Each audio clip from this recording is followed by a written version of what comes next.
и Тамара Цикужина, Республика Башкортостан. А мы хотим напомнить, что суперматч по шашкам проходит в прямом эфире на телеканалах НВК Саха-Якутия-24, а также на телеканале БСТ Уфа. Кроме этого, за игрой, опять же, в прямом эфире вы можете наблюдать на нашем YouTube-канале. Но прежде давайте разберемся и уточним нашим телезрителям, что же получит победитель сегодняшнего суперматча. Ну, во-первых, и самое главное, по моему мнению, это, конечно же, титул триумфатора сегодняшнего вечера. Ну, а помимо этого, так сказать, приятный бонус, я назову это так, это, конечно же, сертификаты денежные. Победитель получит сертификат на 150 тысяч рублей, проигравший на 50 тысяч рублей, сертификаты от целевого фонда будущих поколений Республики Саха-Якутия. Призовой фонд 200 тысяч рублей, друзья. Ну а пока многократные чемпионки мира готовятся к суперматчу, предлагаем обратить все внимание на музыкальный номер ансамбля якутской музыки Кыл-Саха оркестра национальных инструментов Национального театра танца Республики Саха-Якутия имени Сергея Зверева Кылола.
Спасибо, спасибо ансамблю якутской музыки «Кыл Саха».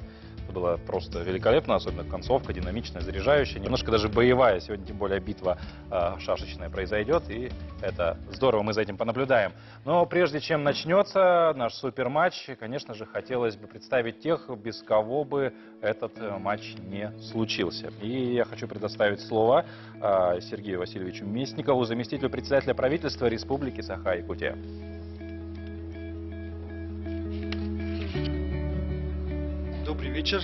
Добрый вечер, Республика Саха-Якутия, добрый день, Республика Башкортостан.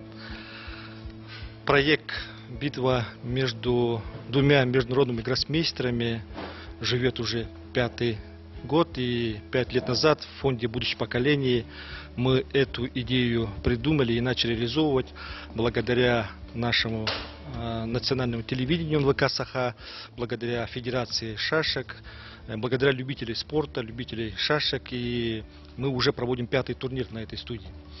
Основная цель, замысел при организации этого турнира – это привлечение внимания юных спортсменов, детишек, наших молодежи к такому прекрасному виду спорта, как шашки. У республики огромный потенциал и огромный опыт, и большой профессионализм. И нам важно демонстрировать это на публике, чтобы больше и больше привлекать внимание людей, детей, молодежи к виду спорта шашек. И в этом году мы направили приглашение знаменитому спортсмену, именитому спортсмену, 7-кратному чемпиону мира, спортсмену из Башкортостана Тамаре Михайловне Тансыкужиной. Большое спасибо ей за то, что она приняла наше приглашение, приехала участвовать на таком неофициальном турнире. Мы, любя этот турнир, называем «Битва между гигантами», суперматч действительно, потому что и Тамара Михайловна, и Матрена Наговицына, они вписали свое имя уже в историю спорта шашек золотыми буквами. Тамара Михайловна 7-кратная чемпионка мира, а Матрена Наговицына, наша спортсменка именитая, действующая чемпионка мира. И действительно будет очень интересно. Сегодня жарко на этой студии. Не только жители республики, не только жители Республики Башкортостан и Республики Саха-Якутия будут прикованы к экранам телевизора, но и, уверен, любители спорта шашек будут сегодня через трансляцию на Ютубе, в других ресурсах будут наблюдать за этим турниром. От имени правительства Республики Саха-Якутия выражаю благодарность организаторам и пожелаю участникам, нашим спортсменам. Спасибо, Сергей Васильевич. А сейчас слово предоставляется генеральному директору НВК Саха Олегу Олеговичу Маркову. Добрый вечер, уважаемые телезрители, уважаемые участники, уважаемые гости нашей студии. Как уже сказали, этот турнир проводится в 5-й раз. Сегодня 5-й юбилейный турнир. Эту битву мы называем «Битва титанов». И уже прошло 4 встречи. И уверен, что сегодняшняя встреча тоже будет очень интересной и насыщенной. Предыдущие игры очень сильно обсуждались в мировых шашках. Да, и уверен, что сегодняшняя игра тоже войдет в историю как одна из самых интересных игр. Сегодня я хочу поблагодарить заместителя председателя правительства Сергея Васильевича Местникова, целевой фонд будущих поколений, Федерацию шашек за то, что ежегодно у нас проводится этот турнир. Главный замысел, конечно же, как сказал Сергей Васильевич, это привлечение детей к этому виду спорта, популяризовать этот вид спорта, ну и, конечно же, воочию увидеть наших гроссмейстеров в мастерской игре. Потому что мы знаем, что у нас есть очень много международных гроссмейстеров, у нас есть чемпионы мира, именами которых мы гордимся, но воочию наблюдать за их игрой не всегда приходится. Поэтому желаю сегодняшним участникам удачи, победы и телезрителям насладиться красивой и динамичной игрой. Спасибо. Я хочу предоставить слово Сардане Васильевне Поповой, начальнику управления целевых программ некоммерческой организации «Целевой фонд будущих поколений Республики Саха-Якутия». Добрый вечер, дорогие друзья. Сегодня мы вновь собрались в этой студии. Фонд будущих поколений ведет свою деятельность для формирования физического, интеллектуального, духовного, творческого потенциала детей и молодежи. Благодаря нашему партнеру акционерной компании «Алроса» мы поддерживаем интеллектуальные виды спорта, такие как шашки, шахматы, го. Все это ведет к развитию наших детей и молодежи. Будем ждать результаты. Спасибо, Сардана Васильевна. А сейчас мы хотим пригласить к нашему микрофону Юрия Никифорова, вице-президента Федерации шашек Республики Саха-Якутия. Разрешите мне от имени многих шашистов Республики Саха-Якутия выразить благодарность Фонду будущих поколений за поддержку, за проведение таких интересных матчей. У нас многие спрашивают, почему в Якутии так много чемпионов. Я иногда отвечаю, потому что у нас очень много ветеранов, таких как вот Николай Николаевич Савинов, Дмитрий Васильевич Шереметьев, которые здесь присутствуют. Они до сих пор активно работают, судят, проводят многие соревнования. Я сегодня хочу хочу поздравить нашего Гавриила Гавриловича Колесова с днем рождения. Сегодня у него день рождения. Совсем недавно он пришел тоже с золотой медалью. Гаврил Колесов, Николай Стручков и Николай Гуляев стали чемпионами мира в командном турнире Болгарии. Надо сказать, что у нас есть дети. Школьница Сардана Просимова, студентка первого курса Кондратьева Даяна. Они тоже в чемпионате мира в составе команды России заняли серебряные медали. Вот поэтому активно наши и молодежь, и ветераны участвуют, вот поэтому у нас развивается этот вид спорта. Так, желаю, чтобы хотел бы сказать, что некоторые данные мы посчитали здесь за последние 10 лет. Так, наши прославленные чемпионки мира встречались 18 раз до этого. 12 раз они сыграли в ничью, 4 раза победу одерживала Наговицына Матрена, 2 раза Тамара Тансакужина. Итак, счет +2 в пользу нашей Матрены Наговицыной. Будем ждать сегодняшний результат. Желаю, чтобы была игра интересная. Все будем ждать результаты. Пусть победит сильнейший. Юрий Егорович, спасибо большое, но прежде чем уже мы приступим непосредственно к матчу, конечно же, всегда хочется задать резонный вопрос. А судьи кто? Действительно, все-таки это матч, его нужно судить, его должно судить компетентное жюри. Итак, мы рады представить вам главного судью матча, международного арбитра Иннокентия Андросова, а также главного секретаря матча, международного арбитра Дмитрия Сыромятникова и спортивного судью всероссийской категории Гаврила Винокурова. И раз мы уже заговорили о судьях, нельзя упустить шанс попросить главного судью этого матча Иннокентия Михайловича объяснить нам регламент выявления победителя. Да, уважаемые дамы и господа, позвольте огласить регламент сегодняшнего матча по стоклеточным шашкам по молниеносной программе. Матч состоит из 3 партий. За победу партии участник набирает 2 очка, ничья это 1 очко. Победителем матча становится участник, набравший 4 очка. Если участник выиграл первые 2 партии, тогда 3-я объявляется победителем, и 3-я партия не разыгрывается. Контроль времени 5 минут до конца партии каждому участнику и плюс 3 секунды за каждый сделанный ход. Если по итогам 3 партий победитель не будет выявлен, проводится тай-брейк, то есть дополнительные матчи партии до первой победы по системе Лемона-Георгиева с контролем при времени 5 минут на все партии, плюс 2 секунды за каждый сделанный ход. Так, перед началом проведем жеребьевку, кто играет белыми и черными. Ну и окончание отведенного игрового времени фиксируют сами участники. Вот сегодняшний такой регламент матча. Спасибо. Спасибо, Иннокентий Михайлович. Ну что ж, мы приступаем к самому важному, самому главному моменту сегодняшнего эфира. Мы с большим волнением и удовольствием приглашаем в студию участников суперматча. Да, и первой в эту студию приглашается Тамара Танцыкужина, международный гроссмейстер, семикратная чемпионка мира, которая прибыла на суперматч из Республики Башкортостан. Ну и немного, конечно, биографической справки все равно хочется.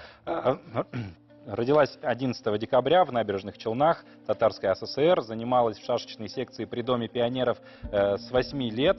Российская шашистка, семикратная чемпионка мира, двукратная чемпионка Европы по международным шашкам, чемпионка мира 2019 года, вице-чемпионка 2021 года. В 2001 году ей присвоено звание международный гроссмейстер, с 2002 года живет в Уфе, представитель игроков женщин во Всемирной Федерации шашек, председатель исполкома Федерации шашек Республики Башкортостан, избрана заместителем председателя Государственного собрания Курултая Республики Башкортостан. А теперь мы приглашаем в студию ее соперницу Матрена Наговицына, международный гроссмейстер, действующая чемпионка мира, Европы и России. Матрена родилась в селе Мугудай Чурапчинского района и шашками начала заниматься с 1999 года. Матрена воспитанница Чурапчинской республиканской спортивной средней школы-интерната, которую она закончила с золотой медалью. Матрена Наговицына – международный гроссмейстер, гроссмейстер России. Тренируется у Кычкина Николая Николаевича и Александра Сергеевича Георгиева. С 28 июня по 14 июля в Таллине состоялся чемпионат мира по стоклеточным шашкам среди женщин. За звание шашечной королевы боролась 16 сильнейших спортсменок мира. И якутянка, международный гроссмейстер Матрена Наговицына с 23 победными очками обеспечила себе звание чемпионки за тур до окончания чемпионата. Сегодня она является действующей чемпионкой мира 2021 года.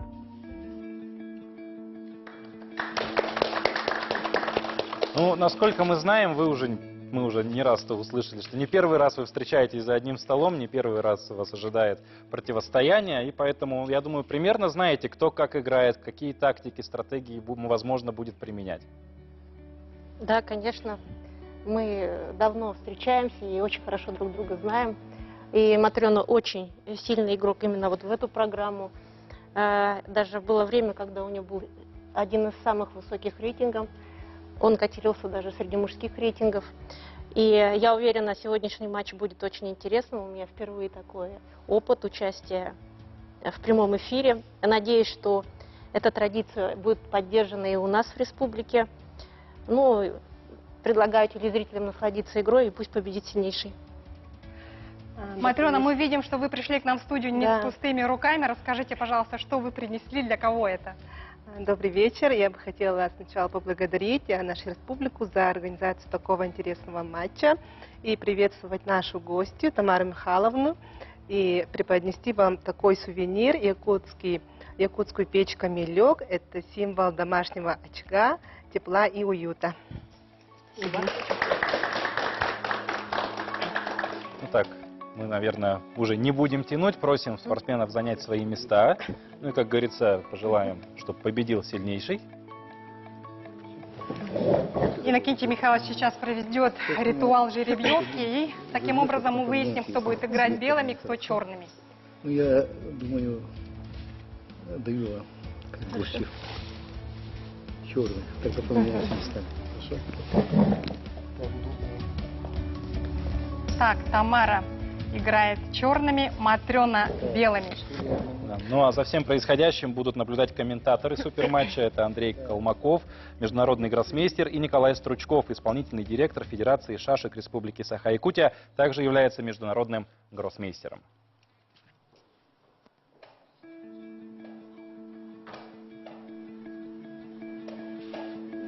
Так, доску нам не видно. А, все, порядок. Так, Николай, начинай. Добрый. Или еще рано пока? Добрый вечер. Уважаемые телезрители, сегодня мы станем свидетелями суперматча по международным шашкам между двумя чемпионками мира Матрёной Наговицыной и Тамарой Тацикужиной. Комментировать будет вот Андрей Леонидович Колмаков, международный гроссмейстер, чемпион Европы, многократный чемпион России. Добрый вечер, уважаемые любители шашек. Так, как мы видим, уже игра началась. Белыми играет Матрёна Наговицына, у нее центр, центральная позиция. Так. Ну, Матрёна именно любит играть центром, насколько известно, старается всегда захватить центральные поля, чтобы...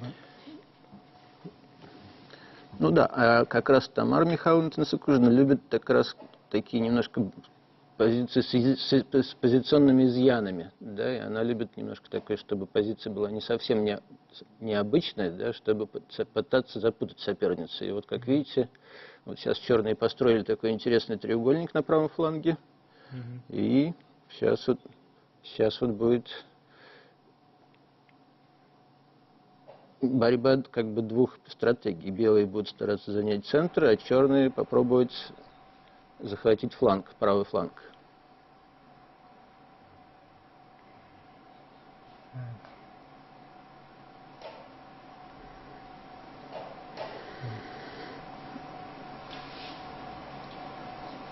Андрей, как ты оценишь? У кого Ну, я бы... получше? Ну, вот мне не понравился вот этот размен. Сейчас Матрёна поменяла. Вот эта шашка 24, все-таки это был объект для игры. Мне кажется, надо было и вокруг этой шашки продолжать играть. Сейчас как бы у черных какой-то... Нет вот левый фланг у черных сейчас достаточно хорошо расположен, да, и можно все силы направлять на правый фланг в какой-то мере. И обратите внимание, что вот у белых на правом фланге рогатка такая, так называемая, стоит. В принципе, она нужна для того, чтобы бороться с шашкой 23, которая стоит в центре у черных. Но шашки 23 пока нет, поэтому получается, что она пока, вот эта рогатка как бы немножко не удел. Так, очень аккуратный размен. То есть пока первая партия развивается спокойно, да, пока, видимо, не хотят рисковать.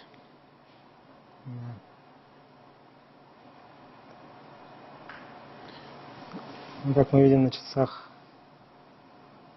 вот, Матрёны есть преимущество во времени, но это пока не критичное такое, да? 4 Ну, минуты, небольшой запас 30 секунд есть, да. Но позиция пока простая, запас. поэтому не думаю, что это проблема серьезная. Да. Раньше у нас были такие матчи в формате, такого формата были с супер укороченным временем, когда было всего по 3 минуты, а тут в этот раз можно по 5 минут, стандартный контроль блица, можно, есть время чуть-чуть подумать. Так вот, сейчас Матрёна, кстати, сделала очень такой активный ход такой. То есть я думал, что будет спокойная партия, но она, видимо, собирается играть активно, продолжает. Что сейчас она...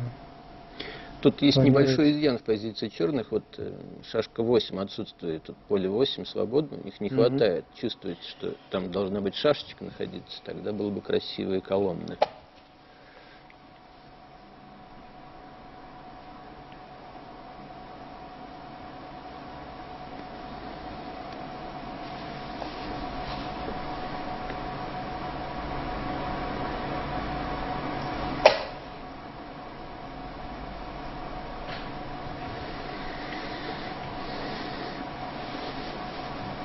По-прежнему белый владеет центром. Видимо, в удобный момент белый собирается поставить так называемого кола. И черные как раз это почувствовали и решили помешать ходом 15-20, 14-20.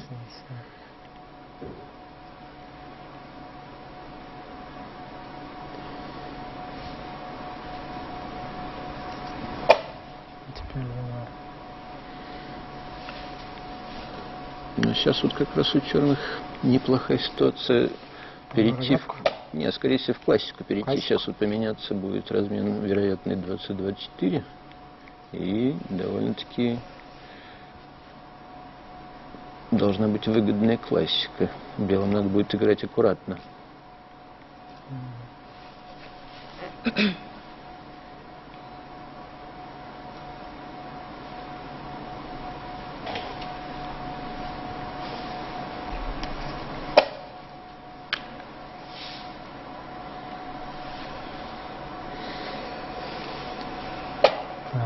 Ну вот как мы, в общем-то, угадали, да, черные, видимо, вот поменялись сейчас на поле 24 и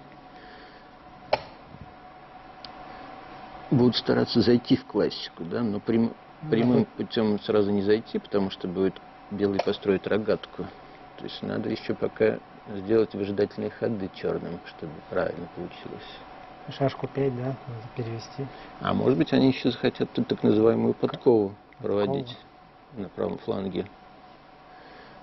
В общем, несколько планов. Да, но вот этот ход профилактический, он все равно полезен, и все равно надо было сделать, чтобы для защиты шашки 24.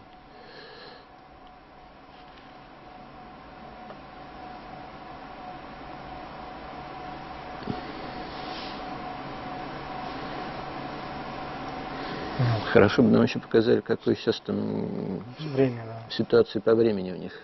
Ага, по 3 минуты примерно. Еще нормально, да. Еще не критично. Но самое интересное будет разворачиваться в конце, когда будет обоюдный цейтнот.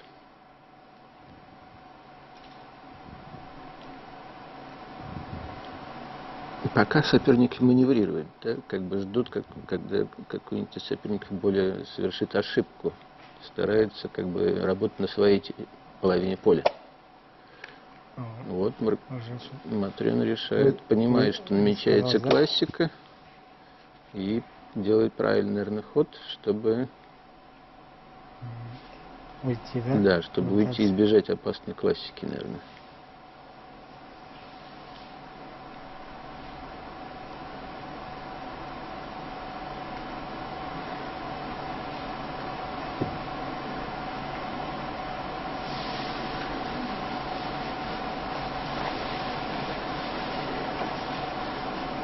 Что сейчас белым делать? Как? Ну, белым, наверное, надо. Есть смысл поменяться 2 на 2 назад, если безопасно получить приз.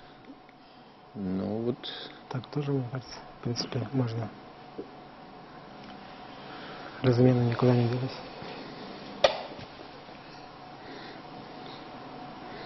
Так, вот сейчас важный момент. Закроется белый или будет меняться? Да, все-таки решает играть поспокойнее, да, держаться все равно, то есть пока партия, соперники друг друга держат на дистанции, да, стараются не входить в ближний бой. Ну, так, у белых есть существенно слабая шашка 45 отсталая, немножечко слабая шашка 36, невозможно, она сможет войти в игру, но силы черных расположены более так центрально. Более гармонично, да? Да, и более, более компактно. Поэтому можно сказать, что инициатива, легкая инициатива у черных. Поздравляю.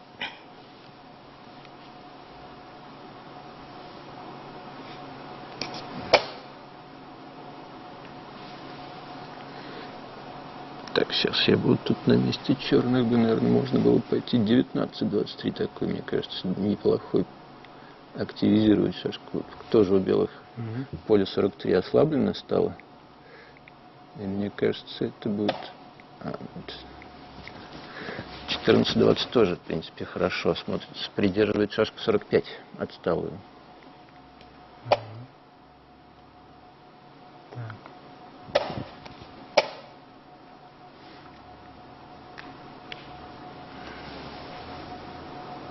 Вот интересно, время то у одной, то у другой меняется. С первого на второй тоже. С преимуществом. Ну, все равно, сейчас вот все равно должно быть получиться, мне кажется, сейчас вот если после разменов черные пойдут, например, на 17, то, скорее всего, получится классика, где переразвитие у белых. Что должно давать инициативу черным, явно. Ну да, у черных Да, больше вот свободы.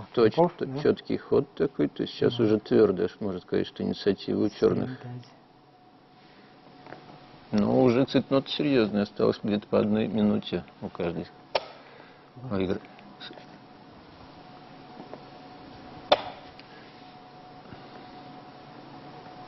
Ты дашь 6 темпов, да? Вот как считается.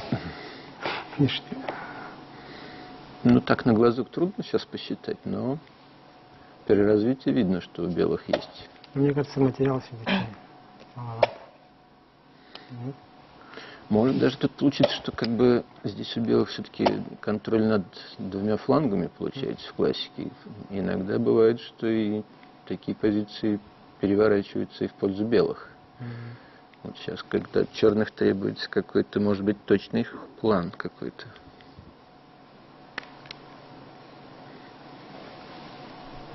Возможно, какие-то выпады надо будет искать.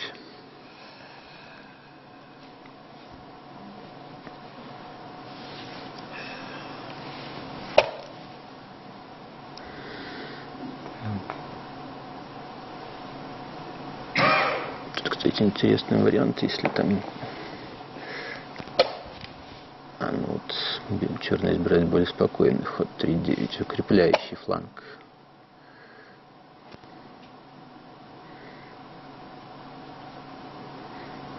Но пока тут так получается, что непонятно. Может быть, даже позиции начинают переходить в пользу белых. Да, по-моему, у них как-то проблемы. контроль над обеими флангами.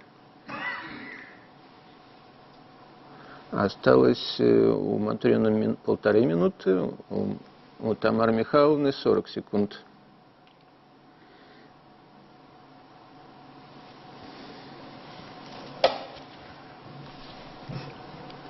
Такой очень рискованный ход, как мне кажется.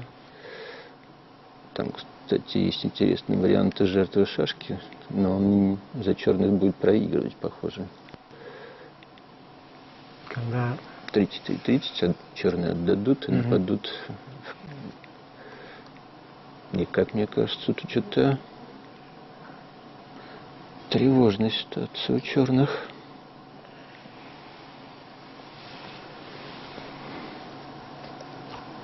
Вот если она сейчас сделает ход, точный ход белыми 30, то, по-моему, да. А нет, все-таки не стала, не рискнула. А почему не сходила? Вот, ну, она испугалась жертвы, наверное, не увидела контрудара.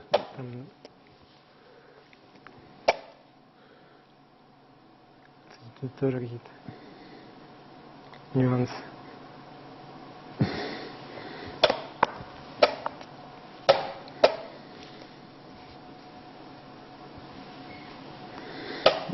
Так, сейчас, кажется, все-таки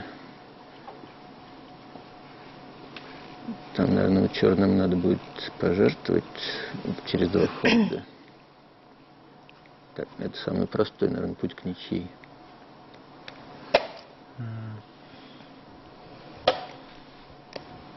Похоже, к этому идет. Да. То есть первая партия, похоже, скорее всего, закончится в ничью. Можно сказать, разведка боем такая произошла. Ну, действительно, Матрена, по-моему, вот когда остановилась 34-30. Да, вот мне кажется, был реальный шанс выиграть. Да. Куда там ходить черным, непонятно. Неужели там оставался 1-6, что ли, ход только на Балтик.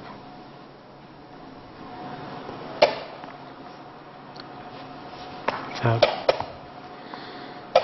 Но все-таки подцепнут немножко обострилась. Или же инициатива у черных в окончании.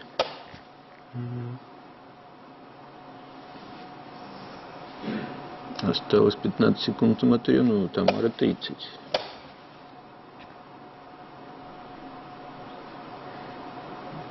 Но есть проблема, как зафиксировать ничью. Наверное, правильное решение. Отдали шашку, чтобы поспокойнее, чтобы шашка могла идти еще и направо.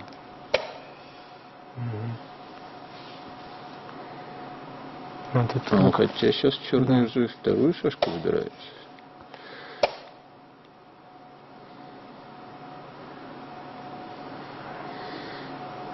общем, нас еще ждет такая сложная ситуация. Так, у соперниц осталось по 10 секунд, по 11. Эншпиль с преимуществом черных в окончании.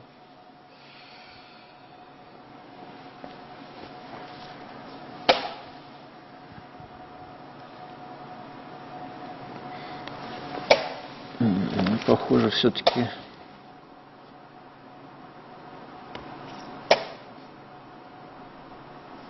должно закончиться ничьей. Да. Можно было попытаться хотя бы Да. напасть на шашку. Да, дамкой можно было попробовать отрезать шашку, которая... Партия заканчивалась ничью. Да. Счет 1-1. Ничья.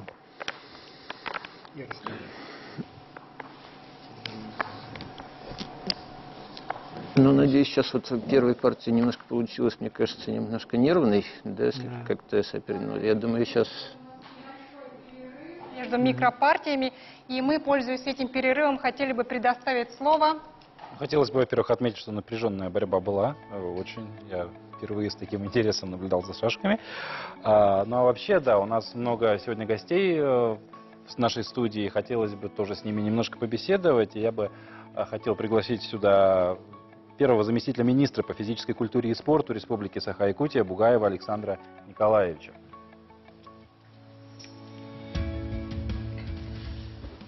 Александр Николаевич, вообще, да, сегодня уже было упомянуто, что у республики очень большой потенциал в части шашечного спорта. Вообще, как сегодня обстоят дела именно с подготовкой, может быть, спортсменов, доступностью этого вида спорта?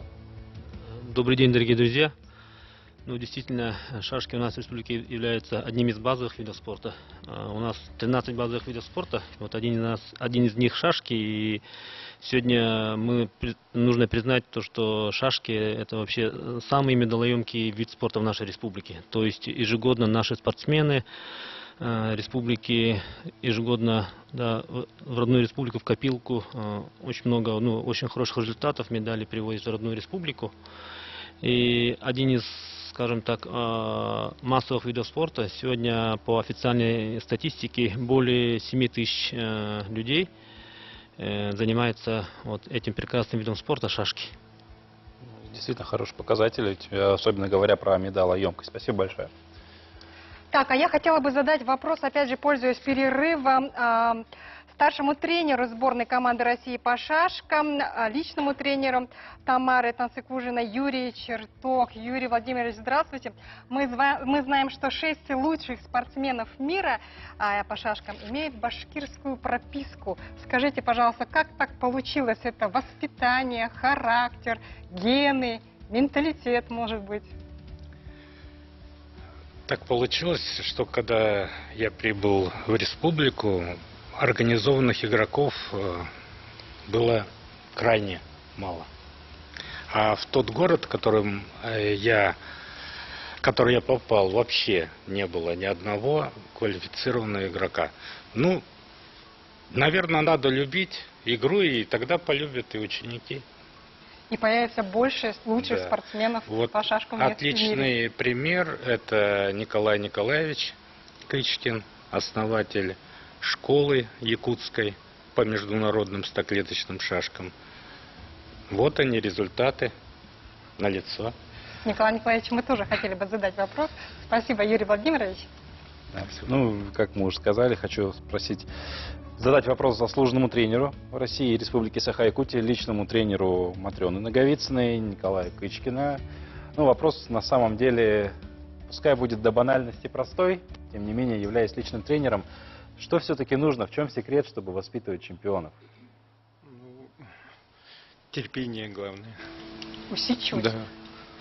Тренера или спортсмена? Терпение тренера и, наверное, работоспособность ученика. Ага. Спасибо.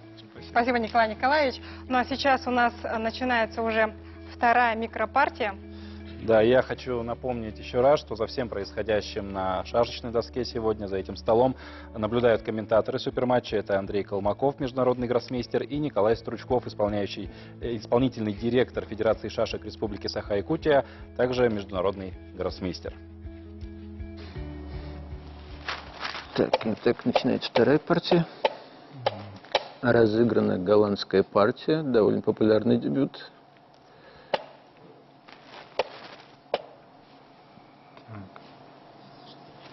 Но тут Тамара Михайловна избирает все-таки более спокойное продолжение боя на 30. И сейчас у черных как бы более центральная позиция, а белые стараются при случае перехватить центр разменом на 28, если получится. Или разменом на 27, как сейчас вот Тамара Михайловна сыграла. Вот, в принципе, можно сказать, что даже уже легкая инициатива уже у белых.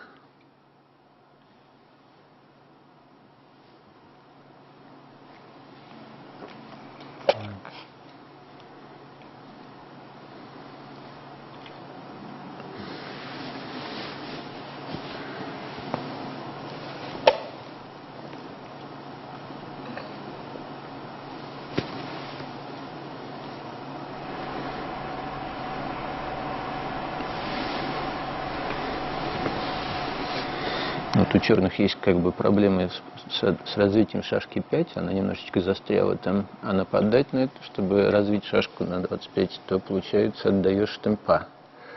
И есть проблемы с правым флангом, опять-таки эта рогатка немножечко застряла там, как бы не удел.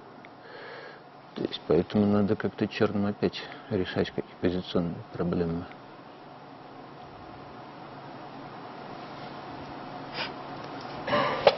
Вот опять Матрена применяет знакомый размен, но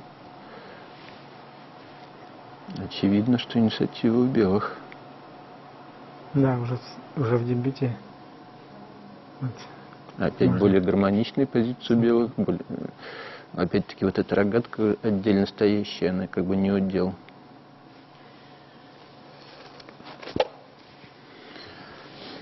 Это говорит о каком-то о домашней подготовке. Ну, я думаю, у Тамары Михайловны этот дебют отработан, очевидно, мне кажется, да. А вот Матрена, мне кажется, как бы немножко не готова была к этому.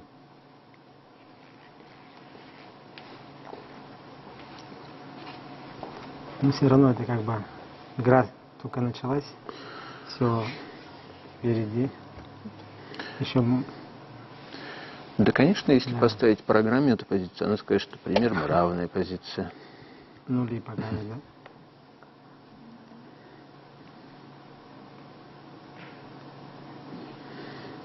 да? Ну, я так все равно вот опять, видимо, стратегия Тамары, она ведь этим нападением хочет подарить черным 4 темпа. Черные должны, по идее, поменяться и попытаться, 4, да? И опять попытаться зайти в классику.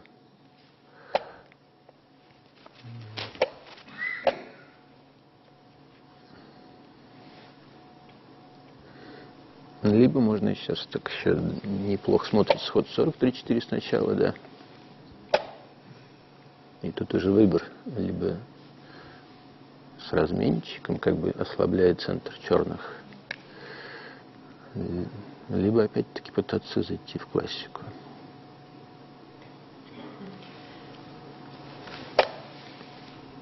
Тамара выбирает третью решетку. В принципе, такой вариант тоже возможен. Намечается размен на 29.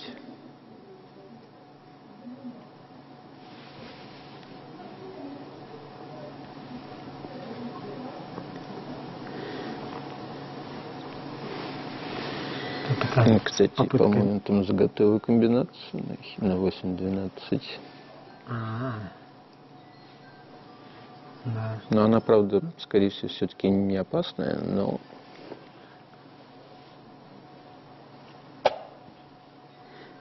На всякий случай Матрена решила подстраховаться.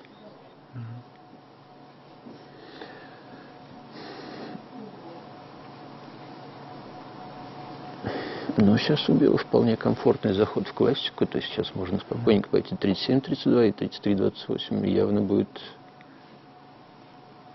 инициатива.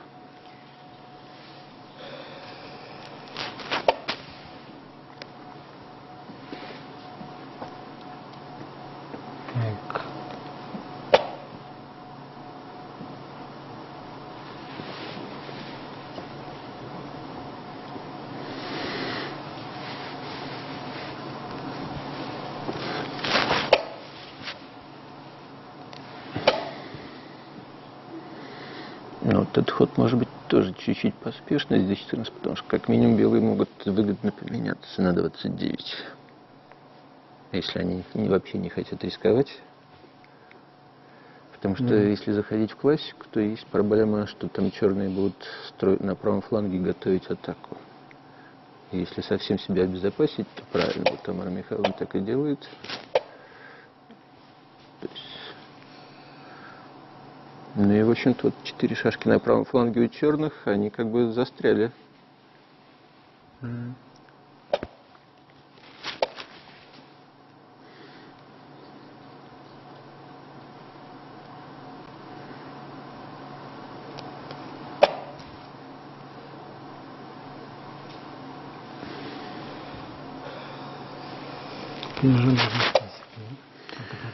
Ну да, вот проблема еще черных, что как не хватает шашки на поле 15 у черных.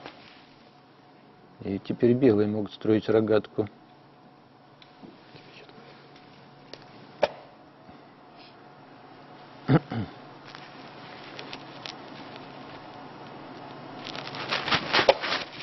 Так, а вот этот ход, не знаю, может быть...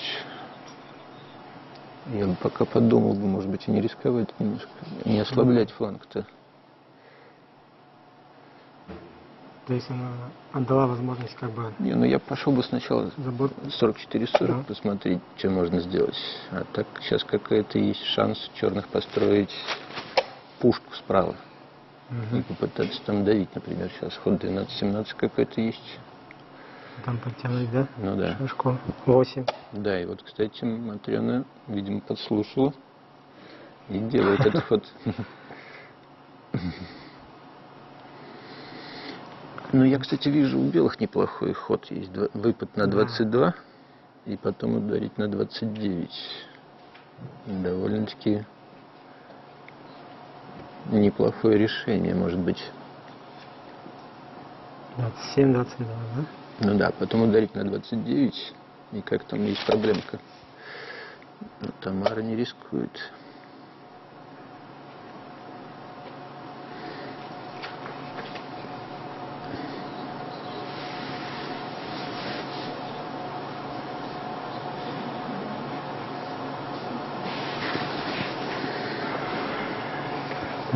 Ну, сейчас белые, наверное, построят рогатку и все-таки, наверное, должны поменяться, сохраняя легкую инициативу.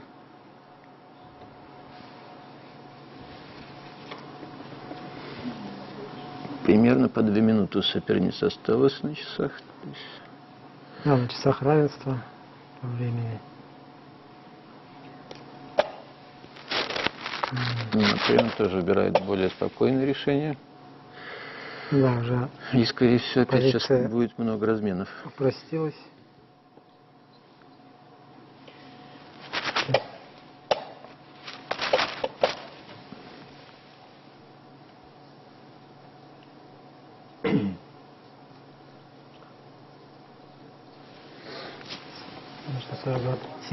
Ну, естественно, надо меняться.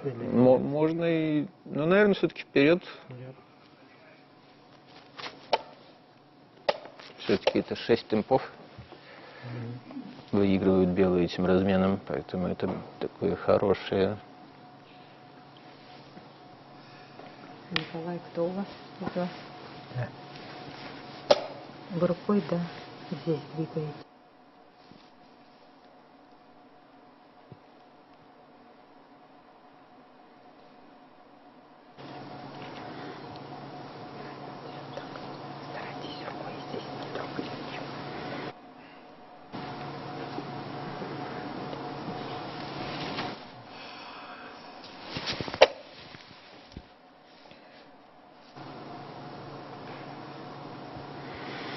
Так, у белых построили такой домик в центре.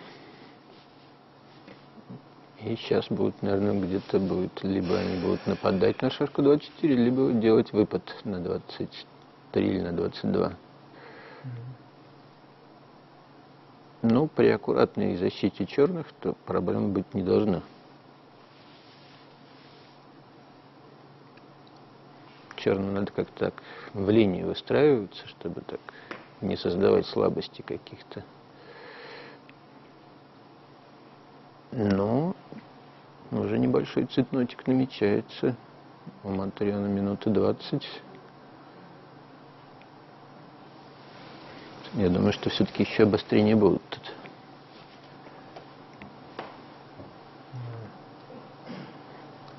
Атаковать все-таки легче, чем защищаться. Тем более, когда мало времени, да? Да. Ну, наверное, хочется все-таки такой... Да, вот этот ход мне полезный такой ход. Придерживаю шашку 45. И белым придется потратить, разрушить домик и все-таки потратить время на то, чтобы ввести шашку 45 в игру.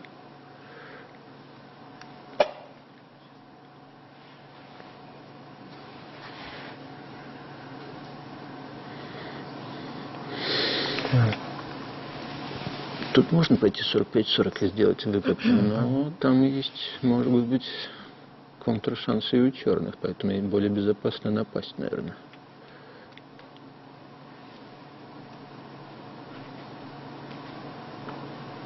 Но если нападаешь, то это практически соглашение на ничью.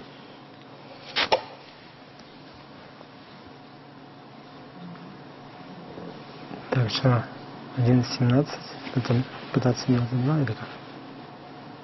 Ну или да, как да. лучше? Ну да, 11-17, конечно, хочется пойти.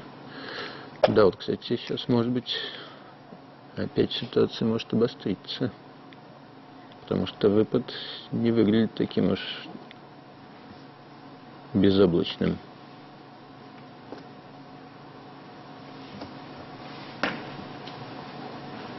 Так, по-моему, там уже меньше минуты осталось у соперницы. Даже по 40-45 секунд. Или все-таки черные особо не могут зацепиться за 22, да? Если 17, то 37-31, наверное, возможно. То есть...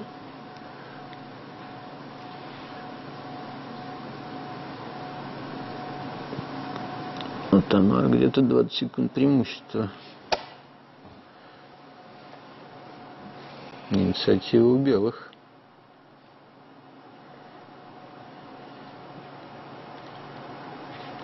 Ну да, в таких случаях, когда испытываешь недостаток, конечно, черные стараются выстраиваться в линию, так, как бы избавляться от слабостей глобальных таких. Ух, вот этот ход такой какой-то слишком, мне кажется, жесткий.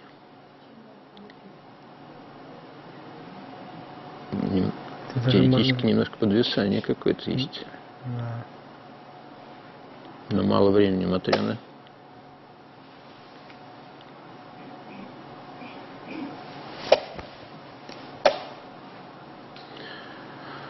Ну, уже какой получается, возможно, даже перехват.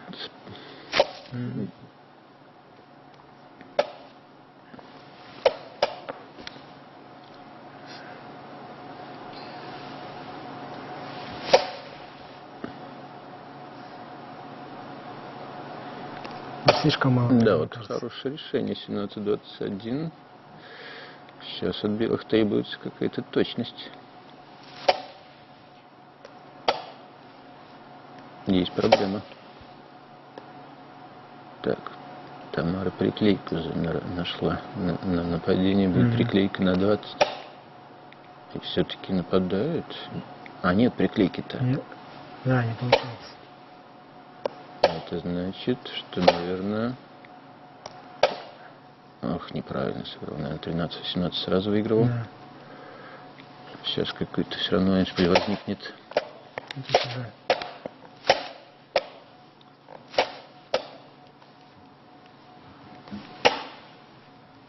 Так, тут у нас немножко технический сбой. На диаграммке шашки исчезли, но мы видим доску. Да. Похоже, все-таки Тамара спаслась. Да, нашла. Да, но ход упустил опять. Второй раз подряд Матрёна упускает шанс в концовках. Так, дорогие друзья, у нас вновь небольшой перерыв между микроматчами. И мы, опять же, пользуясь этим перерывом, хотели бы предоставить слово главному тренеру сборной Якутии по шашкам Гаврилу Колесову. Гаврил, приглашаем к нашему микрофону. Поздравляем вас в первую очередь вас с днем рождения. И, Гаврил, мы знаем и помним, что 4 года тому назад в этой же студии вы принимали участие в нашем суперматче. Какие-то есть отличия, какие-то, может быть, ностальгия, может быть, у вас немножко замучила? Да, добрый вечер всем. Я 2 раза здесь играл в студии. Первый матч был с Николаем Стручковым и второй с Сергеем Белошеевым. Но в студии играть, конечно же, очень волнительно. Но мы сейчас смотрим за матчем и со стороны виднее. В первой партии по дебюту некоторое преимущество было у Тамары, нашей гости. И в конце получилась равная позиция, и партия закончилась ничьей. А во второй партии по дебюту равенство, но в конце у Матрёны был шанс на перспективный эндшпиль. В конце у Матрёны была хорошая возможность победить, но сейтнот, нехватка времени, вот это и сказалось. Я думаю, был шанс выиграть. Спасибо, Гаврил. Ну и мы еще хотели бы поговорить сегодня с ветераном спорта, 13-кратным чемпионом Республики Саха-Якутия по шашкам Николаем Николаевичем Савиновым. Николай Николаевич, здравствуйте. Вот ваши впечатления от сегодняшнего матча? Ну, сегодняшний... Ну, первой партии, надо сказать, инициатива была у Тамары Танцекужиной, а во второй инициатива была у нашей стороны, у Матрёны Наговицыной. Ну, я хочу сказать, что вообще, по идее, сегодня должна, как местный товарищ, должна выиграть наша Матрёна, потому что на ее стороне молодость, действующая чемпионка мира. И на недавнем чемпионате мира она уверенно за 1 тур до конца турнира завоевала звание чемпиона мира. Это очень много чего говорит. Так что будем надеяться, наши болельщики, сидящие здесь и которые смотрят по телевидению, также присоединятся ко мне. Спасибо. Ну а мы начинаем 3-ю микропартию. Напоминаем, что сегодня суперматч по шашкам между Матрёной Наговицыной и Тамарой Танцекужиной проходит в прямом эфире на телеканалах НВК Саха-Якутия-24, а также на телеканале БСТ Уфа. Также за игрой вы можете наблюдать на YouTube-канале. Партия по схожему сценарию. Матрёна захватывает центр. Тамара Михайловна опять будет стремиться заходить в классику или фланговую игру. Ну, пока счет 2-2. И сейчас 3-я, можно сказать, решающая партия. Кто выиграет, будет победителем матча. В случае ничьей будут уже дополнительные партии. По системе Лемона-Георгиева до победы будут играть. Будут играть на оставшееся время тоже. То есть очень быстро будет длиться партия, в течение 1 минуты, скорее всего. Нет, подожди. Первая же сначала 5 плюс 5 поставят, плюс 2. Первая партия всегда долгая будет. Первый, то есть 4-я партия будет полноценная? Будет полноценная.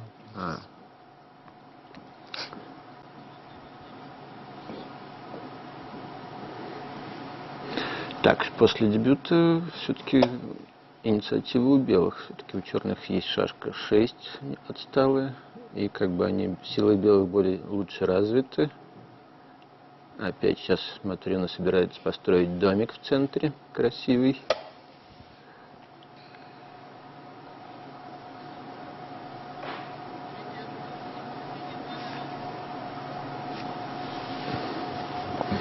Не знаю, зачем Матрёна тут думает, вроде бы все очевидно, зачем тратить время.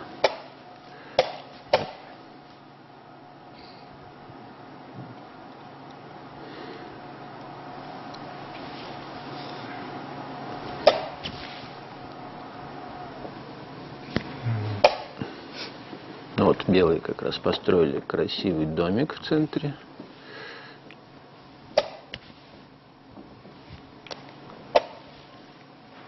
Эх, мне кажется, зря. Ну вот сейчас надо обязательно сделать ход 31-27. Нет. Матрена немножко...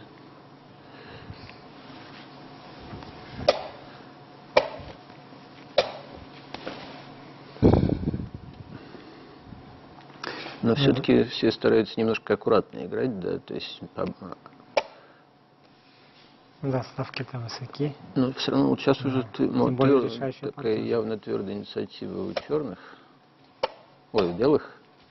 Да, потому что у них все красиво, левый фланг у них все развит хорошо. Есть объект шашка 2-4, вокруг которой можно строить игру.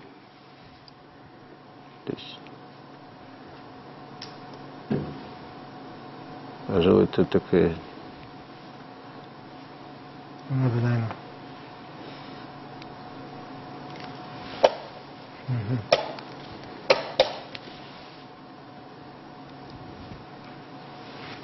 Ну да, вот, наверное, хорошее решение. Правда, я бы вот все-таки побил бы, скорее всего, на 29 бы побил бы. А так, все-таки очевидно, сейчас подставляется под размен 1.17, 17-22. Да, на 29 надо было 29 было бы хитрее. Более. Я смотрел как-то.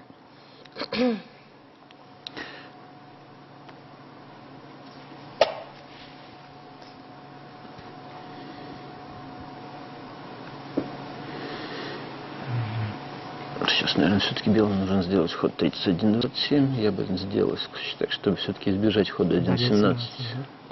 Ну, давай.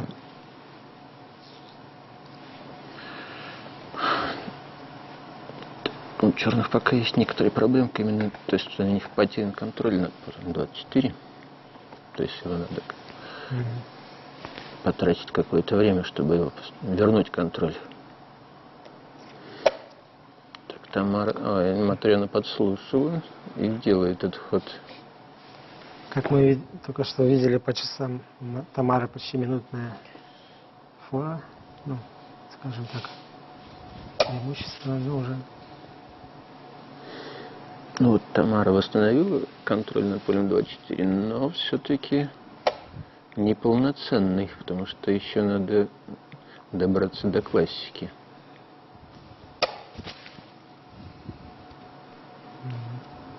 Похоже, у нее получается все-таки.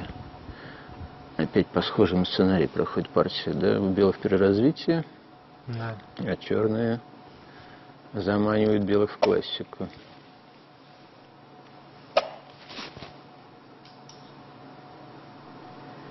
И похоже, что вот можно сказать, что опять инициатива у черных. Это Тамара, да?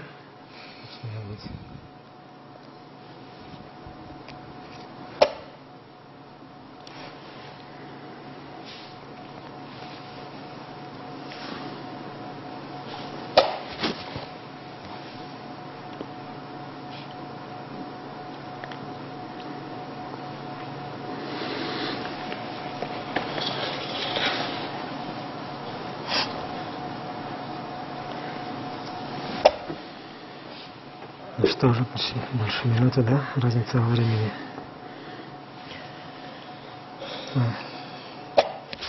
Ну, вот этот ход мне не понравился, потому что, и видишь, сразу она боялась хода 11-17, и как только Тамара сдвинула шашку 12 на 18, сразу последовал размен, и теперь уже шансы на уравнение хорошие. Потому что тут можно много разменов сейчас организовать.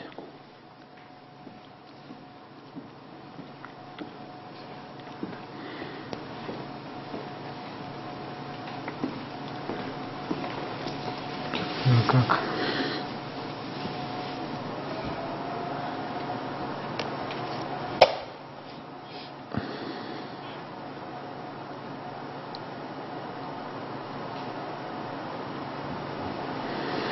Так, но все равно инициатива у черных.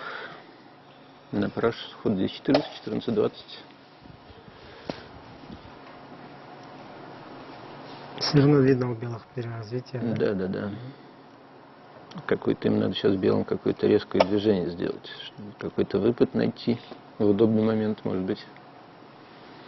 Вот, например, кстати, на 14-20, то, может быть, все-таки есть шанс даже... Вот, 1-6, неэстетичный ход. Вот сейчас, пожалуй... Шашка пропала. Плохо. Шашку надо. Она вышла за край, кажется, доски, поэтому... Технический сбой небольшой, шашку не видно. Но она там есть, мы знаем.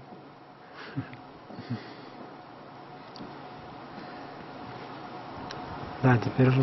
Сейчас ход 14-20, наверное, хороший у черных есть тут. Тамара. Да, какое-то такое оригинальное решение.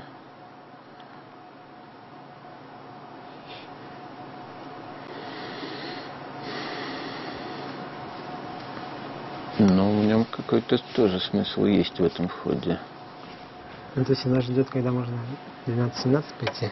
Или что? Ну да, вот, например, сейчас 43-39, возможно, ход, наверное, 12-17 получается. Если удар бомба не проходит. Ну, вроде бы, хотя бы...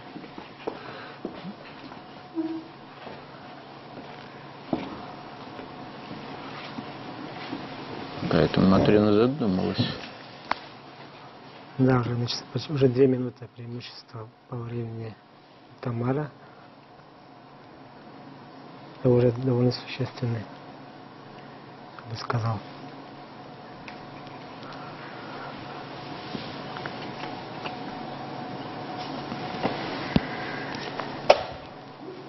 Да.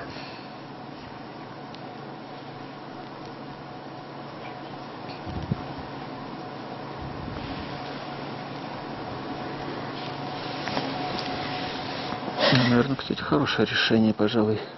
Ну да, тут удары не проходят. И сейчас, в общем-то, они уже могут потом ходить 43-39. Есть даже при случае перспективы, где у белых может быть лучше ситуация сложится. Если опять у белых контроль над 2 флангами. Ну, возможно, там... нет, не стала выбирать прощения, да? Могла вот эту бомбу. К примеру. А сейчас уже...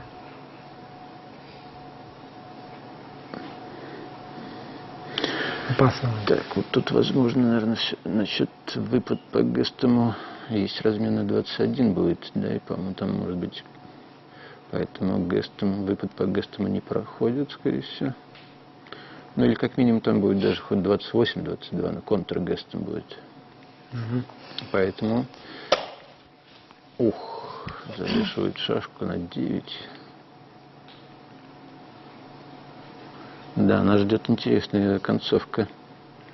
Тут у белых. Позиция выбирать, сложная. Да? Скорее всего, все-таки интуитивно, мне кажется, позиция лучше у белых. Не, мне кажется, однозначно лучше, нет? Ну, вот надо решить проблему с Гестемом. С Гестемом там...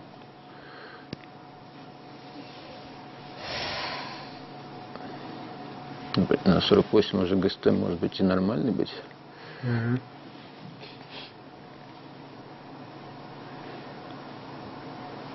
Так, Матрена вообще 15 секунд сегодня. Да, и, наверное, проще все-таки как-то поменяться на 21 и просто зафиксировать ничью попытаться. Нет. Не хочет. Ну, черных есть ход 12-17. Но тогда будет ход, наверное, 39-34, да? И получается, есть Гестем. Выпад по Гестему. Но...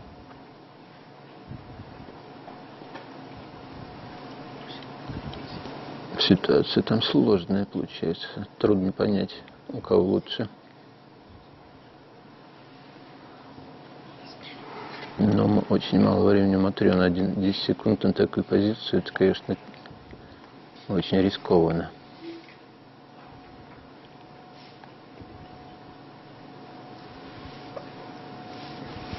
Да, очень интересная партия получается.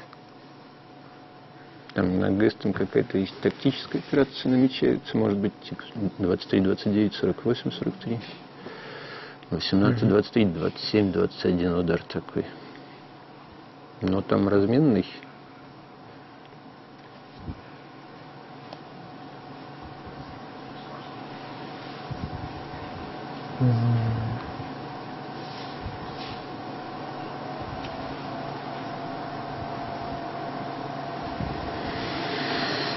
Настроить рогатку вроде бы мало перспективно.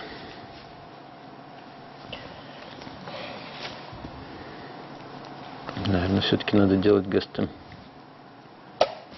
Нет, строить рогатку. А сейчас, да, на 34. Нет. Ну да, 39, 34, уже инициатива большая, уже серьезная у белых. Ну, только у Матрёны всего 5 секунд.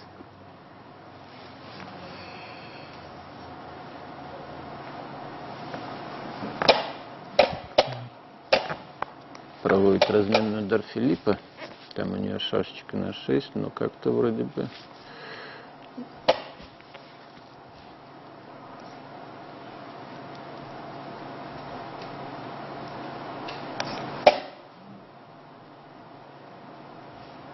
Нет, опять, похоже, не сходятся позиции, да?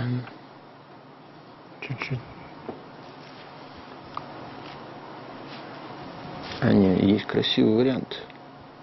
1.17, 31.26, 26.21. И там контрудар будет. А нет, контрудар не срабатывает. Просто 32.28.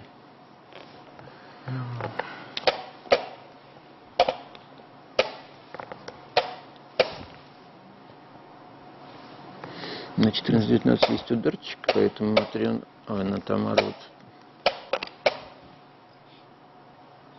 Да, опять похоже на ничью. 4 на 4. Выиграть очень сложно. Но снова у Матрёны было в окончании преимущество.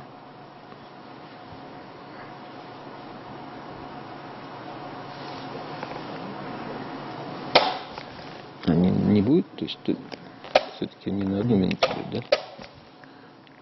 Просто мне... Нет, при случае ничьей четвертая партия начнется с контроля 5+2. Опять же, это будет полноценная партия.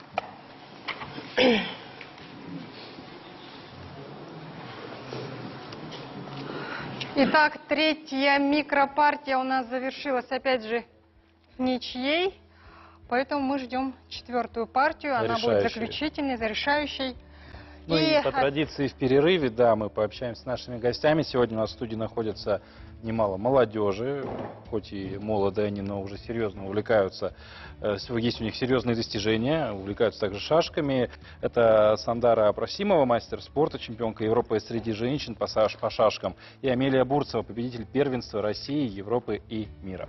Амелия, Сандара, добрый вечер. Расскажите, пожалуйста, давно ли вы занимаетесь шашками и почему именно этот вид спорта вас привлек? Я занимаюсь шашками с первого класса. Сперва я начала с Ая Владимировича, а потом перешла к Ивану Олеговичу. Амелия, вот как давно ты занимаешься шашками? Сколько тебе сейчас лет и вот когда ты впервые начала играть? Мне сейчас 9 лет. И я начала заниматься шашками в 5 лет. А кто вот научил тебя? Меня научил мой дедушка. А потом я перешла к своему тренеру Аялу Владимировичу, а после перешла к Ивану Олеговичу. Ну и вопрос такой, наверное, ну, может быть, опять же, глупый, банальный, но мечтаете, может быть, однажды оказаться вот на подобной же партии, стать ее участниками? Конечно, я думаю, много кто мечтает об этом. Это будет опытом, а также очень интересно. Я думаю, что это обязательно случится. Сегодня вы за кого болеете? Сегодня я болею за Матрёну Степановну. Я всегда ей восхищалась. И Тамары Михайловны тоже всегда восхищалась. Амелия, расскажи, пожалуйста, про свою самую интересную, яркую игру. Вот с кем она была? И когда это случилось? Поближе к микрофону подойди, пожалуйста. Захаровой Кристиной, наверное, скорее всего. А кто выиграл в тот раз? Ну, иногда я выигрывала, и иногда она выигрывала. Ну что ж, мы желаем вам успехов в вашем стремлении и, опять же, надеемся, что однажды вот за вашей игрой мы будем в таком же формате наблюдать. Ну а мы уже готовы приступить к решающей партии.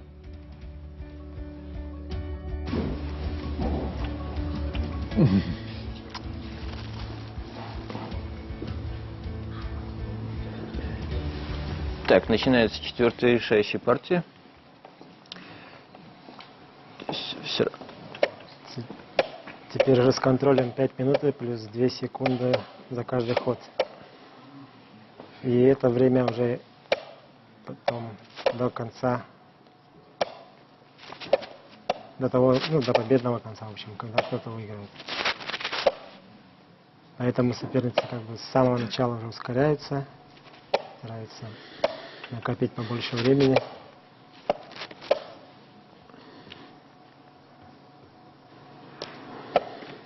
Да, пока упростили игру соперницы, стараются делать такие. А вот сейчас Тамара Михайловна проявила активность, видимо, услышала и решила сказать, что она настроена решительно, поставила кола на поле 24. Ну, точнее, это тычок, потому что нет шашки у черных на поле 25, да, поэтому получается... Ну, пока он не особо опасный для черных, поскольку слабости в позиции черных нет. Нет, показалось. Здесь. В какой-то мере даже можно сказать, что вот сейчас такой, я бы сказал, небрежный ход, это белые сделали. Можно было попытаться заизолировать тычка.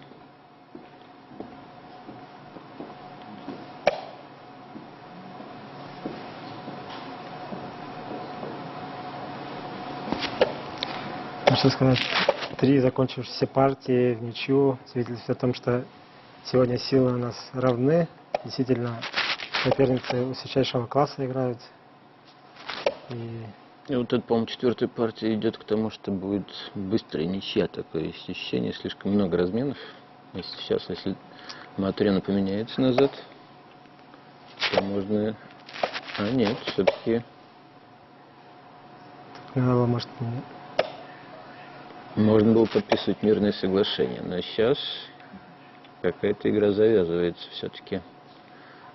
У черных отдельно стоящая бортовая шашка 25 не очень хорошая. Поэтому опять инициатива. Это моя, да?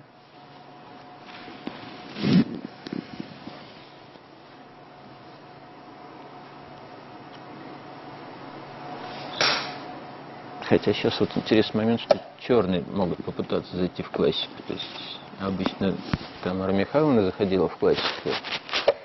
То теперь поменялись ситуации, и черные, в принципе, удачно нашли момент и заходят в классическую связку, так называемую, где у белых тоже есть переразвитие. Я, кстати, не думаю. Тут вроде очевидно сейчас продвижение шашка 15 на 24. Захватить пункт 24 важный.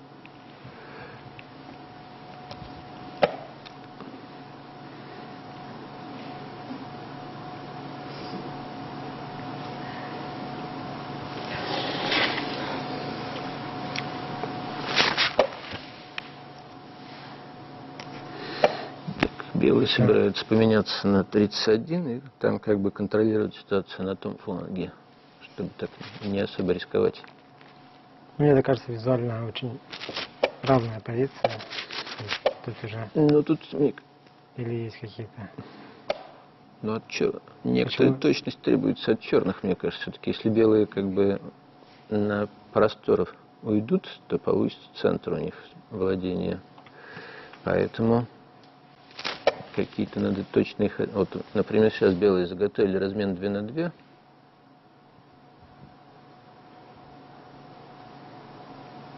С легким преимуществом за белых. Поэтому, видишь, приходится Матрене перекрывать этот размен, но путем некоторого ухудшения позиции.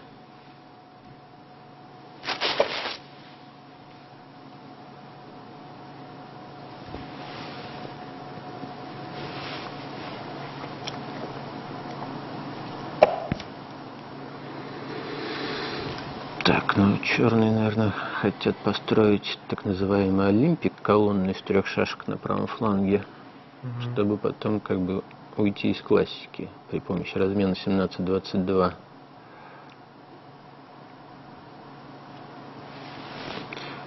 Белые, наверное, тоже вот немножко не точно сыграли, им надо было как раз парировать построение Олимпика. Да, как раз могли успеть, да? Да, вот сейчас бы они, если бы не тратили время на ходы на правом фланге, то, наверное, успели бы подстроиться. И вот черный строит Олимпик, сейчас намечается размен 17-22.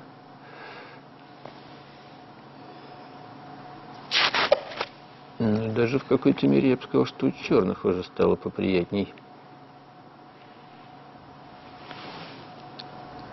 Например, сейчас, мне кажется, требуется, если пойти d14, то от белых требуется какой-то точный ход, например, 49-44. Да, вот Матрена делает ход d14.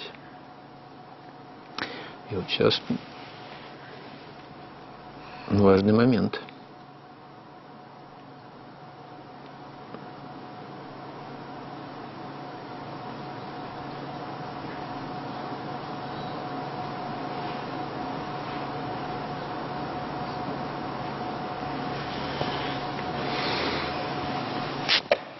Ну да, вот если партия закончится в ничью, то вот они будут играть на оставшееся время. Да? То есть если у соперницы останется 10 секунд, то она будет играть с 10 секундами следующей партии.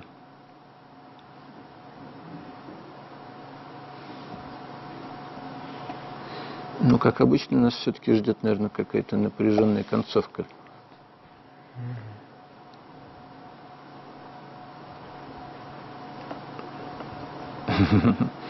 Ну, когда, думаю, да, когда останется, придется играть на малом контроле, когда по 10 секунд, то, конечно, будут ошибки. Кто-то ошибется наверняка.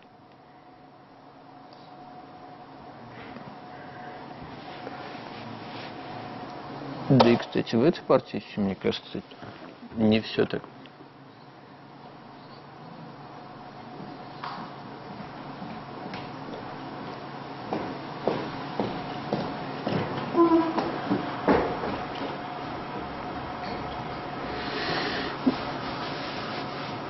Тут довольно заманчиво, может быть, перевести шашку 3 на поле 14. 3 9 14 провести такой маневр, чтобы там такую колонну создать. Ну.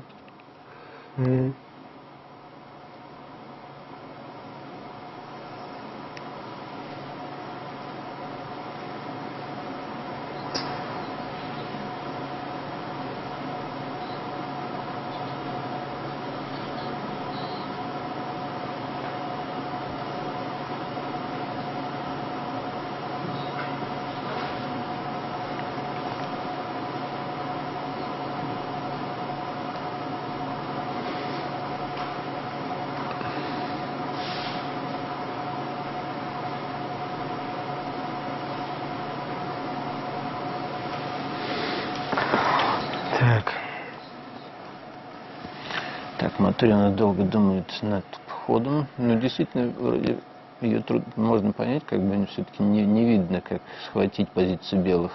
Поэтому, может быть, есть все-таки смысл пойти как-то 20-25. Но позиция простая, конечно.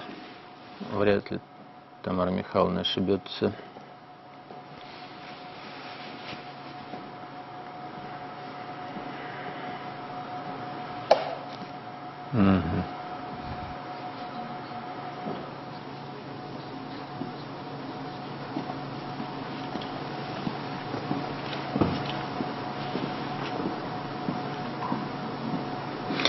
Есть такой вариант пойти 49, 44, 3-9, белые нападают 27-21, 9-14 бой-бой, и есть жертва шашки 35-30 и нападение. И там... хотя черный успевает там построить... Там можно просто 1.16. Да, 1.16, да, он уже есть, точно, да, то есть получается... Сейчас надо решить либо нападать, либо 49-43 пойти.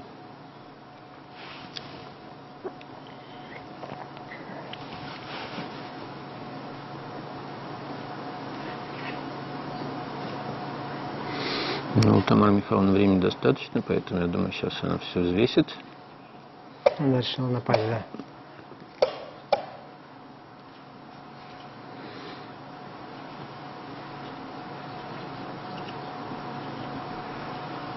Так, белым, наверное, надо делать выпад на 22, да?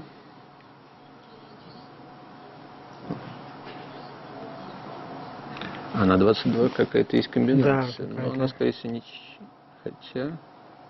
Ну, в общем, Тамара в любом случае решила 49 шашку. А вот сейчас есть... нет, комбинация еще не получается. Одного хода не хватает. До удара 23-29.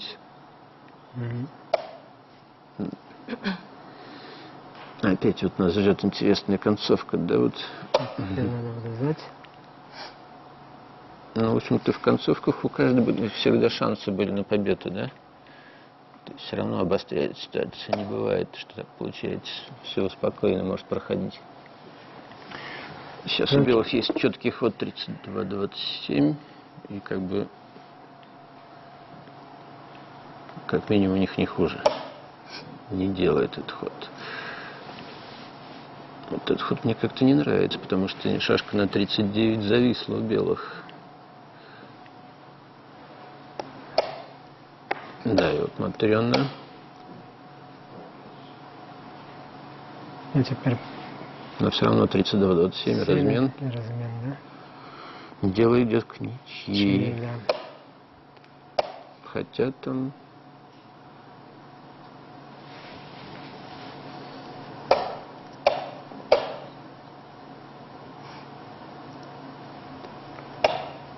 Можно было напасть, мне кажется. Нет. Попроще там, но... Опять, по-моему, легкая инициатива у белых. Концовки будет сейчас.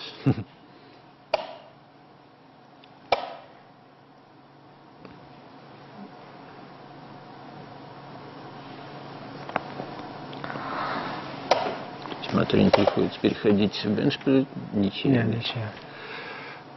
Решили...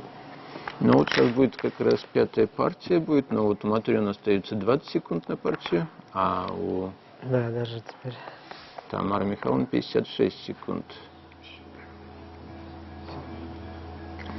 То есть определенный перевес все-таки довольно-таки по времени большой у Тамары Михайловны, поэтому...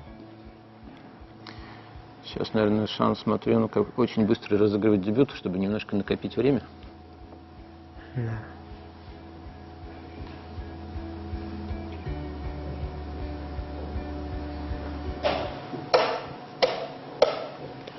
Ну, а если быстро разыгрывать, то есть шанс ошибиться.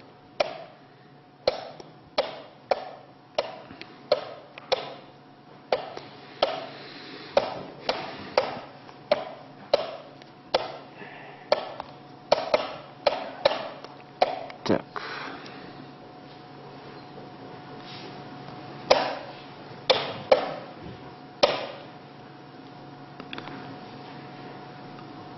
Матрёна, кстати, хорошо разыгрывает дебют.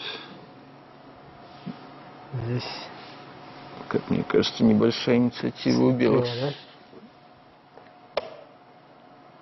Вот, шашка 5 у черных подзастряла. Тамара Михайловна слишком упрощает как-то всю ситуацию. Сейчас у нее серьезный недостаток на левом фланге появляется.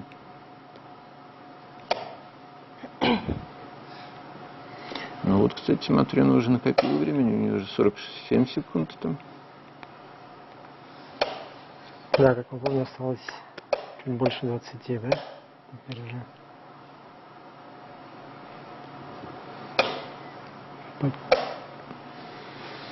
Так, похоже же, опять инициатива переходит к черным. Начинает сказываться большое количество темпов у черных. И видите, черные строят такие мощные колонны ударные. Сейчас еще будет построение домика в центре, наверное.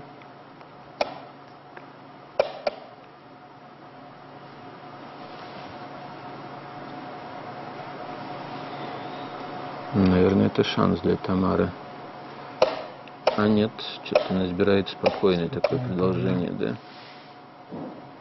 Не желает рисковать участницы. Все равно у черных как-то приятнее визуально. Нет, даже тут как бы есть проблема с левым. В принципе, вот уже есть прорыв. Практически он выигрывает, наверное. Размен на 30 выигрывает. Ну, там... Но она не спешит, может. Следующим ходом собирается. Еще улучшила позицию. Ну, теперь можно попытаться подвязать. Все равно 15-20 как-то. Непонятно.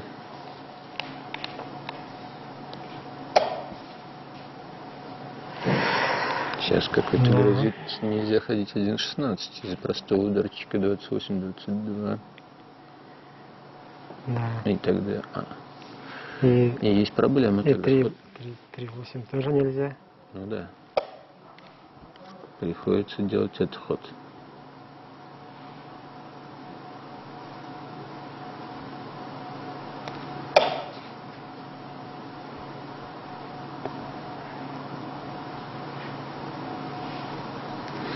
Хитрый план. Он хочет пойти 31-27 и удар, и проводить уже удар 27-22. Без шашки, прорыв.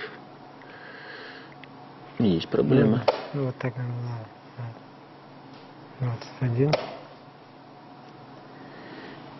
Так, теперь получается у черных преимущество снова стало, потому что контроль над флангами у черных. Да, и время уже... И вот это уже опасно. Меньше 10 секунд. Есть удар у черных какой-то. Не стало проводить. 9 секунд Матрёна, и позиция плохая. Да. Ну, возможно, там они сходятся в пользу такой. Я тут посмотрел, вроде бы не совсем сходится в пользу черных. Есть ход, может быть, 12-17 какой-то. Ух, тут это рискованный какой-то ход-то. Тамара Михайловна, помню, что-то серьезную ошибку допустила. Есть удар на большинство 13-19 переклейка. Но это опасно. Меньше уже 5 секунд. Видимо. Ну, фаза глубокого. Такая цейтнота, да? Позиция-то опасная у Тамары Михайловны-то. Оп, и сейчас будет ход 39-33. Но там, правда, прорыв. Но там прорыв.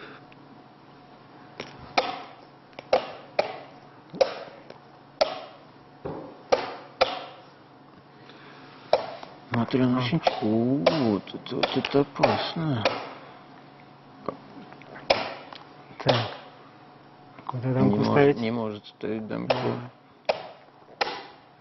И вторая шашка в дамке пошла. Но не совсем пошла.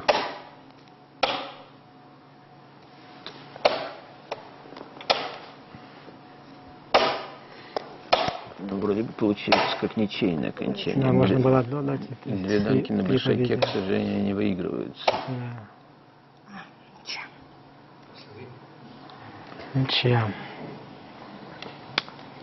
Ну, как мы видим в окончаниях, в большинстве у Матрёны преимущество получается. В большинстве партий. И да, ну как-то шанс она... В этот раз была очень близка к победе. Не, ну позиция не была опасна, надо признать. Там неточный ход Тамара Михайловна сделала на 21, так бы был бы шанс, и он вроде бы все равно преимущество у белого. Ну да. Так. До этого хода, конечно, было преимущество Тамара.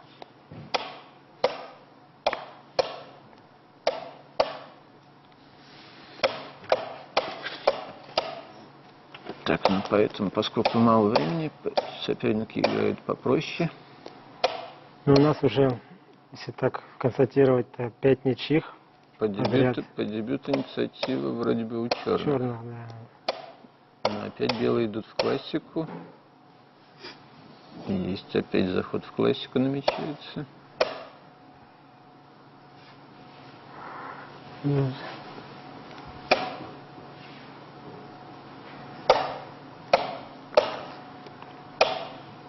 Ух, этот ход мне не понравился, какой-то он.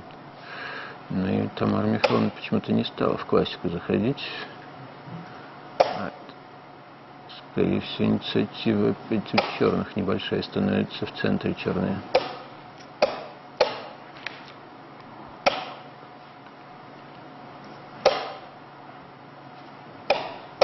У нас опять пара шашек не видно. Да, у белых Да, у нас технически технический сбой, да. Но мы видим доску, поэтому...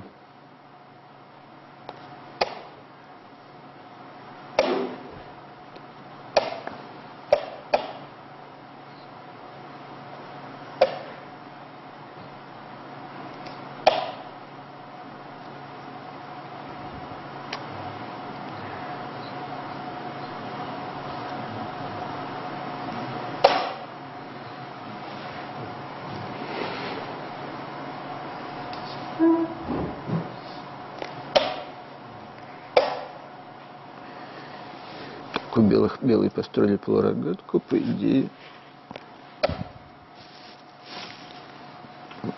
Ну, инициатива должна быть у...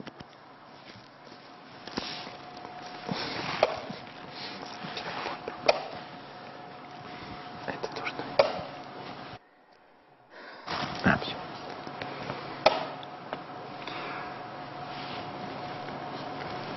Ну, мне кажется, полурогатка не так страшна тут. Все-таки. Ну, у черных вроде как центр даже, да. Может быть, будет перехват в итоге. На секунду... Ох, опасный ход делать, мне кажется, Тамара Михайловна.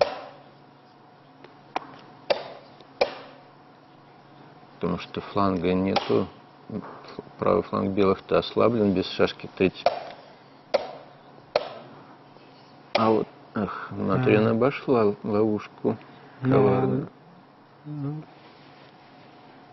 Ну, черных... Ну, там совсем мало времени. Совсем мало времени. Есть жертва сейчас у черных. Она находит Матрену ее. И это шанс какой-то опять. Все, по-моему, победа. А, попалась. Да. Это победа же. Да. Ну, матч заканчивается победой Матрены Наговицыной в шестой партии. Напряженная партия, да. Матрена, конечно. Ну, тут сказался она отец, но многократный чемпионка мира по бритву. То есть она, конечно, сохраняет хладнокровие. В этом Матрена сильная сторона Матрены. Да, спасибо. Уважаемые телезрители, уважаемые друзья, наш суперматч завершился, и с итогами у нас главный судья матча Иннокентий Андросов. Иннокентий Михайлович, вам слово. Да, во-первых, спасибо за игру. Позвольте огласить итоги сегодняшнего суперматча между международными гроссмейстерами Тамарой Танцкыжиной и Матреной Наговицыной. Первые три основные партии разыграны в ничью, поэтому по регламенту сыграны тай-брейки, и на третьей партии выиграла Матрена Наговицына, и счетом 4-2 в тай-брейке победу одержала Матрена Наговицына. Ну, позвольте поздравить. Ну, это была действительно очень напряженная игра. Ну, до последнего нельзя, наверное, было понять, кто же все-таки выйдет победителем из этой схватки. Так, ну, примите поздравления наши, да? в любом случае. И слово предоставляется Кому предоставляется, Паша? Кому? Ну, во-первых, мы готовы вручать призы, да, и мы приглашаем сюда заместителя председателя правительства Республики Саха-Якутия Сергея Васильевича Местникова.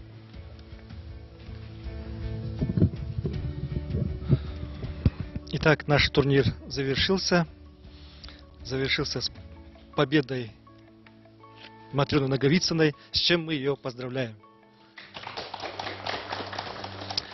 Атмосфера, несмотря на то, что турнир длился чуть больше часа, атмосфера была напряженная, и нам казалось, что прошли 7 минут максимум. Такая царила атмосфера напряженная.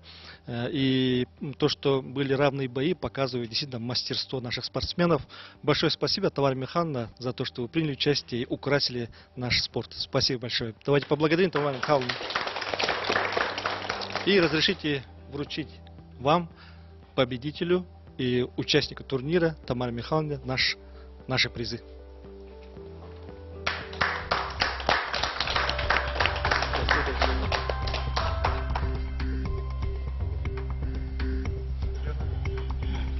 Спасибо.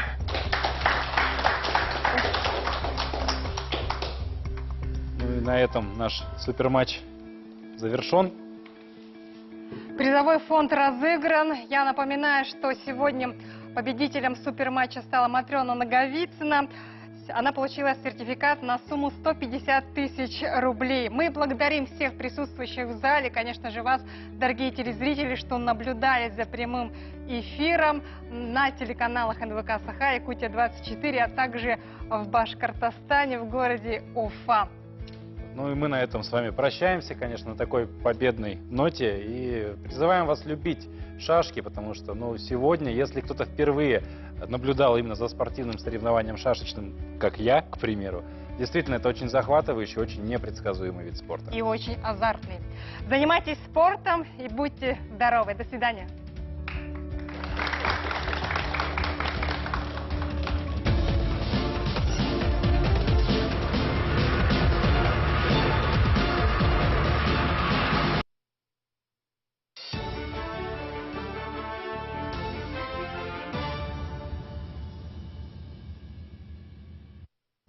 Ütөки хенен эфири сақат сирен информационы бери салғығыр. Студияға Иван Яковлев ләлебін Бучаска. Уху келінге чапчеки ипотеканы өсті 2-30 сылғы бері бәрілдеға. Бұтығынан дойды президентін әтейтігер белет әтер. Артика сайдар сағақтыра, еліңе экономия